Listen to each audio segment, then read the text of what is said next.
Middle east లో high tension వాతావరణం కొనసాగుతోంది. టెహరాన్కి ఖతార్ ప్రధాని ఎమర్జెన్సీ టూర్కు వెళ్లారు.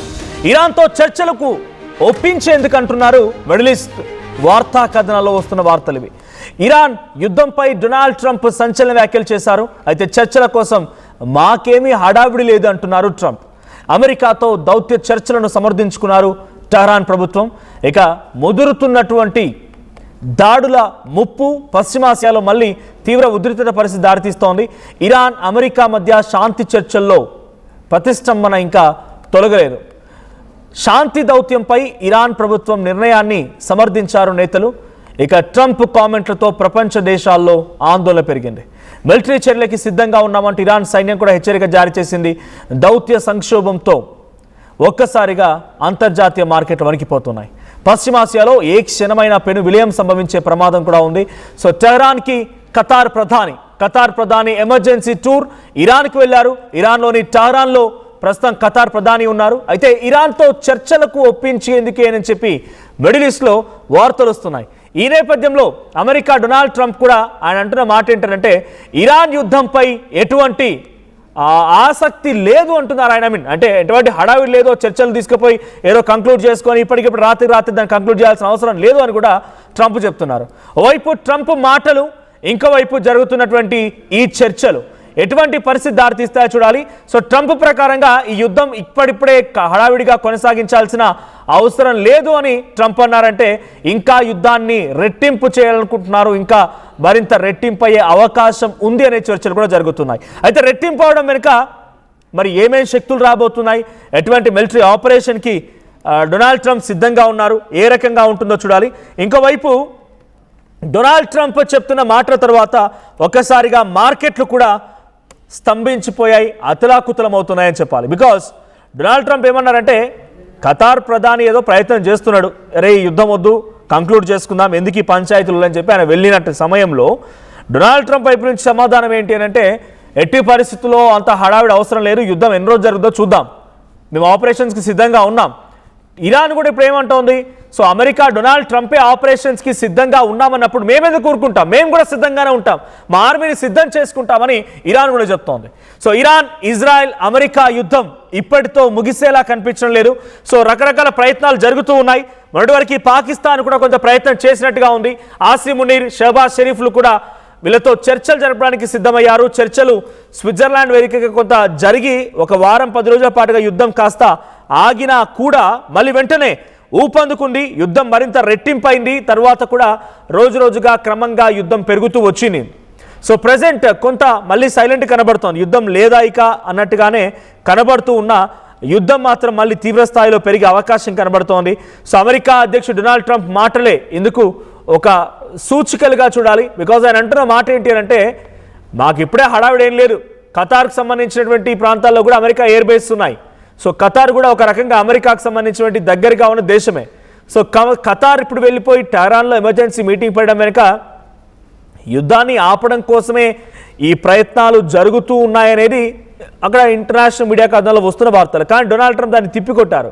సో ఖతార్ మేము వెళ్ళమని చెప్పలేరు, అలాగని ఖతార్ వెళ్ళేటువంటి దానిపైన మాకు అసలు సంబంధం కూడా లేదు, మాకు అనవసరమైనటువంటి విషయం అంటూ కూడా డొనాల్డ్ ట్రంప్ కొట్టిపారేస్తున్నారు. సో మరి ఖతార్ ప్రధాని అటు టెహరాన్కి ఎందుకు వెళ్ళినట్టు, ఖతార్ ప్రధాని టెహరాన్కి వెళ్ళి ఏం చేయాలనుకుంటున్నాడు, టెహరాన్లో ఎవరితో భేటీలు జరుపుతున్నాడు. సో ఖతార్ ప్రధాని టెహరాన్ వేదికగా జరిగేటువంటి ఈ భేటీలో అక్కడ ప్రెసిడెంట్ పెజెస్కియాన్తో జరుగుతున్నాయా, సుప్రీం లీడర్ ముస్తఫా ఖమేనీతో జరుగుతూ ఉన్నాయా, ఐఆర్జీసీ కాప్స్ అండ్ చీఫ్తో జరుగుతున్నాయా, అసలు ఎవరితో ఈ చర్చలకి ఎటువంటి ప్రతిఫలం రాబోతుంది, ఎటువంటి రిజల్ట్ని ఎక్స్పెక్ట్ చేసి ఖతార్ ప్రధాని ఈ చర్చలు జరుపుతున్నారో చూడాలి. ఫస్ట్గా మనం ఆలోచించాల్సిన విషయం ఏంటంటే ఇరాన్ తరచుగా గల్ఫ్ నేషన్స్పై అటాక్ చేస్తున్న దగ్గర ఖతార్లో కూడా చాలా అటాక్స్ చేసింది. ఖతార్లో ఉన్నటువంటి గ్యాస్ లైన్స్ పైన, తర్వాత పెట్రోలియం కెమికల్ ఇండస్ట్రీస్ పైన, రిఫైనరీ కేంద్రాల పైన కూడా చాలాసార్లు ఇరాన్ అటాక్ చేసింది. ఈ అన్ని అటాక్లని ఇప్పుడు ఖతార్ మర్చిపోయిందా, లేదు మాపై అటాక్ చేయకండి మీరు ఏదైనా చేసుకోండి రకంగా ఒక బిజినెస్ డీల్కు లేదా ఒక స్ట్రైట్ ఆఫ్ హార్ముజ్ నుంచి నౌకలు కూడా పంపించట్లేదు. కాబట్టి ఈ నౌకలు వెళ్ళకపోవడంతో బిజినెస్ దెబ్బతింటుందని ఖతార్ భావించి మా నౌకలకు అనుమతించండి అని చెప్పి లాబింగ్కి అక్కడికి వెళ్ళిందా, అసలు ఏం జరిగిందో ఇప్పటివరకు అయితే ఒక బిగ్గెస్ట్ క్వశ్చన్గానే చూడాలి. But Qatar prime minister and ministry of foreign affairs Sheikh Mohammed bin Abdul Rahman Jassim Al-Thani will arrive in Tehran on Thursday. So where he will meet Iran officials. So ఆయన Iran అఫీషియల్స్ని భేటీ కాబోతున్నారు. Iran's president Masoud Pezeshkian has called for unity among Muslim nations despite differences. So Muslim దేశాలన్నీ కూడా ఏకం కావాల్సిన అవసరం ఉంది అనేటువంటి మాటని పెజెస్కియాన్ చెప్పడంతో పెజెస్కియాన్ మాటకు అనుగుణంగానే ఇప్పుడు నేను టెహరాన్తో భేటీకి వెళ్తున్నాను, టెహరాన్తో చర్చలకు వెళ్తున్నానని చెప్పి ఇటువైపు నుంచి సమాధానం వస్తోంది. అది ఖతార్ ప్రధాని నుంచి. సో ఇప్పుడు speaking at the 40th international Islamic unity conference in Tehran. So no Muslim countries territory should be used by against another Muslim nation.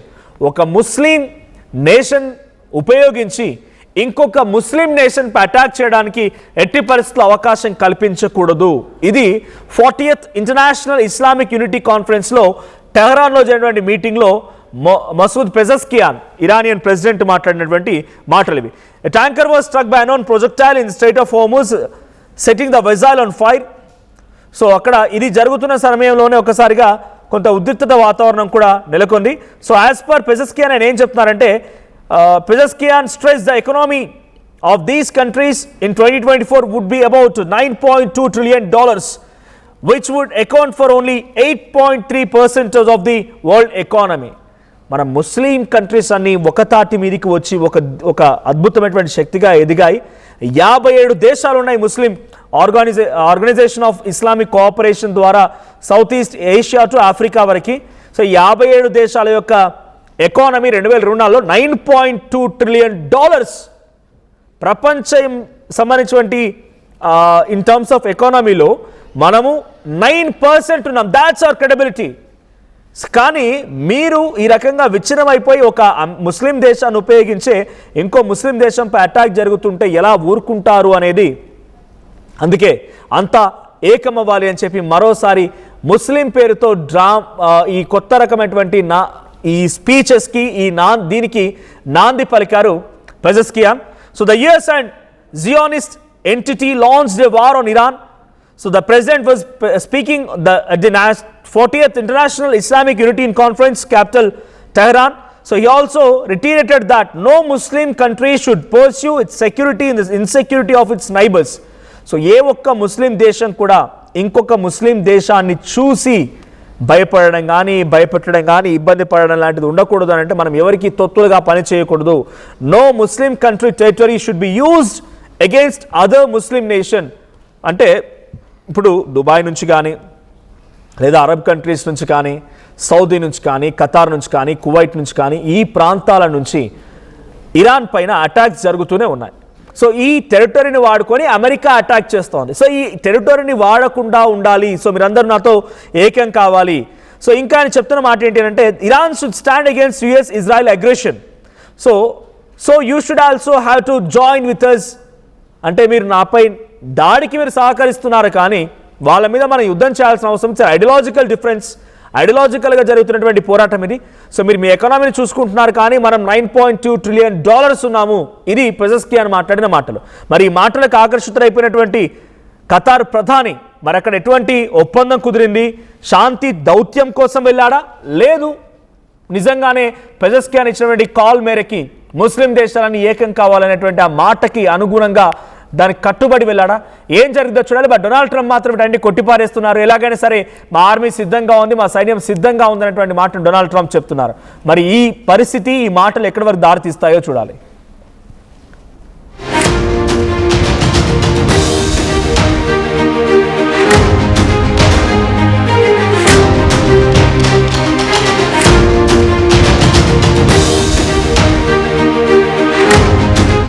ఈసారి కూడా వెయిట్ చేద్దామా? వెయిట్ చేస్తే టైం పోతుంది, డిమాండ్ తగ్గదు. అంటే రేట్ ఆగదు, డిమాండ్ తగ్గదు. నమ్మకమైన క్రెడాయి బిల్డర్లతో CREDAI Hyderabad property show August 28, 29, 30 HITEX లో. ఈసారి కూడా వెయిట్ చేద్దామా? వెయిట్ చేస్తే టైం పోతుంది, డిమాండ్ తగ్గదు. అంటే రేట్ ఆగదు, డిమాండ్ తగ్గదు. నమ్మకమైన క్రెడాయి బిల్డర్లతో CREDAI Hyderabad property show August 28, 29, 30 HITEX లో. ఈసారి కూడా వెయిట్ చేద్దామా? వెయిట్ చేస్తే టైం పోతుంది, డిమాండ్ తగ్గదు. అంటే రేట్ ఆగదు, డిమాండ్ తగ్గదు. నమ్మకమైన క్రెడాయి బిల్డర్లతో CREDAI Hyderabad property show August 28, 29, 30 HITEX లో.